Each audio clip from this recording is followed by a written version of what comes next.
Сәлеметсіңдер ме балалар? Бүгін мен сендерге самұрықтың алтын қанаты деген ертегі айтып берейін. Баяғы заманда алтын жазық деген кең далада Арман есімді ақылды әрі әуесқой бала өмір сүріпті. Ол алтын жазықтың әр бұрышын зерттеп, жаңа нәрселерді үйренуді ұнатады екен. Бірақ оның бір кемшілігі бар еді. Арман сабақты немқұрайды оқып, тез жалығып кететін. Бір күні ауыл ақсақалы Қарабай ата Арманға келіп: "Арманжан, сен біліміңнің маңызын түсіну үшін ерекше бір сынақтан өтуің керек" дейді. Қарабай ата оған үлкен құпияны ашады. Алтын жазықтың ар жағында, биік таудың шыңында самұрық атты қасиетті құс бар.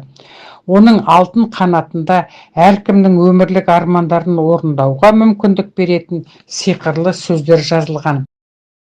Бірақ самұрыққа жету үшін көп кедергілерден өту керек. Оған сенің ақылың мен біліміңе назар аудар дейді. Содан бірінші күні бір қараңғы орманға кездеседі. Оның ішіндегі шырмауықтар жүруіне бөгет жасайды.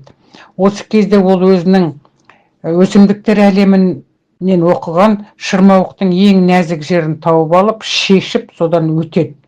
Келесі күні алдынан өзен шығады. Ол өзенде өткел болмайды.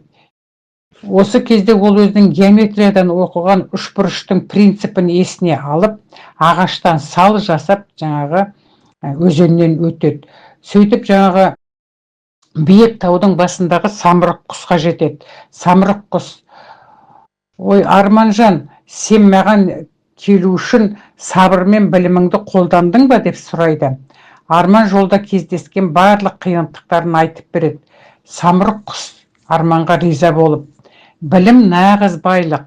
Сен осы жерге осы біліміңнің арқасында жеттің. Енді өз армандарыңды іске асыра аласың" дейді.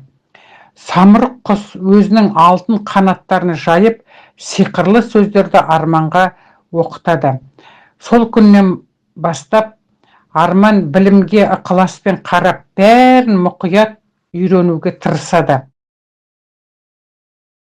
Енді біз бұл ертегіден шығаратын қорытындымыз: білім адамды шыңдарға жетелейтін ең құнды құрал. Әрбір жаңа сабақ арманға жетелейтін бір қадам. Сабақтарыңды жақсы мұқият оқып жүріңдер. Келесі кездескенше сау саламат болып тұрыңдар.